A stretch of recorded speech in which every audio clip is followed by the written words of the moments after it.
Straight Talk for Faculty, sync versus async. So what's the difference here?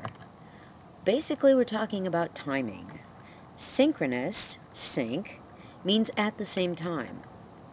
Asynchronous, async, means not at the same time. How do these differences best serve learning? Well, let's start with the sync tools. Students have to react immediately. They have to be present in the moment. There isn't a lot of time for reflection or to go out and seek other materials. We see the authentic reactions and the fluid abilities of the students to communicate what they really know, to demonstrate something in a fashion that they're just able to do it. The collaboration that we see when we use synchronous tools requires a high degree of interpersonal skills because you actually have to share the power at the moment. Yes, go ahead, you take control, I'll sit back and wait. No, now it's my turn. Wait, I disagree with that. It can get very messy, and this is where the rubber really hits the road with people who particularly want to be in leadership roles. Versus with asynchronous tools, where there is time for reflection because you're not working real time with other people. Students can be more thoughtful with their actions and their responses. Collaboration does not necessarily depend on strong interpersonal skills because there is none of that real-time contact, and that kind of negotiation for control doesn't need to occur. Here are some examples. For synchronous, we have Wimba, we have tapped in, and we have face-to-face contact. For asynchronous, we have threaded chats, we have wikis, and we have blogs.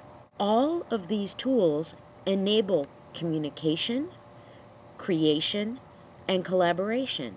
But it's the timing element involved in using these tools that offers different affordances. So how do you choose what to use? On some level, it's very basic. You need to look at the intended experience for the learner and the desired outcome of that experience. Is this an introduction to a concept?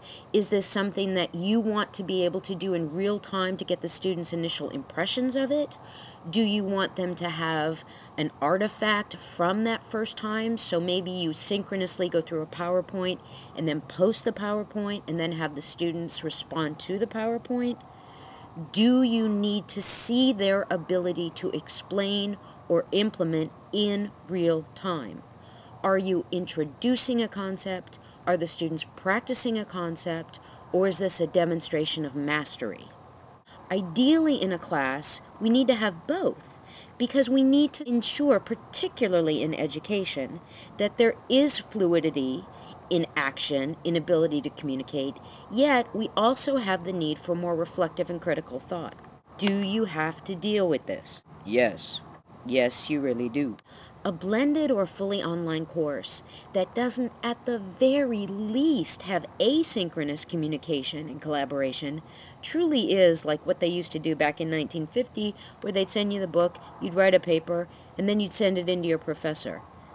Today, we need to have both synchronous and asynchronous so that, as was said earlier, we get to see both the ability of the student to be reflective, take their time, collaborate with others. Discussion boards are great for that. Wikis are great for that. As well, thanks to Wimba, thanks to Tapped In, and with our face-to-face time, we get to see fluidity. We get to see how well the student can communicate on their feet, in real time, dealing with real-life human beings. In education, we're in a different position than many of our peers in the other schools because we are preparing people to go out and deal with other human beings. This isn't like a cooking class where as soon as you know the basics, you can go into the kitchen, any kitchen, and bake a cake. Every human being is different. Every group of human beings is different. We need to know that the students who graduate our education classes are able to go out in the real world and actually communicate in real time, deal with real-life human beings, handle the craziness that comes along with 2 kids versus 12 kids versus 14 kids versus 24 kids in a room, work with adults, deal with diverse audiences, These are all things that we have to deal with in real time because our students will be dealing with this in real time. A few final thoughts. Please, don't schedule a synchronous experience that is longer than 90 minutes. It's just too hard on your students. They will lose focus. Everyone will be exhausted. Aim for a realistic blend of synchronous, asynchronous, and independent work. Again, we don't want to create something that's a correspondence course from 1950. What we want is a well-rounded educational experience that offers the best of all these different tools to enable the learner to be reflective, to be a critical thinker, to have created their own understanding, but be able to go out and implement in real-world situations.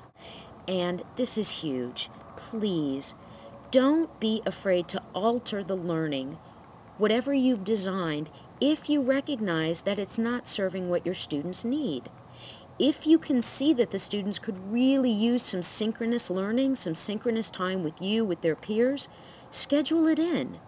Don't be afraid to alter the curriculum. What we design has to serve our students, not vice versa. Conversely, if you've scheduled an awful lot of synchronous time and it's just becoming a nightmare for your students to come in, pull back a little bit. Go for more asynchronous opportunities. Make sure the learning serves the students.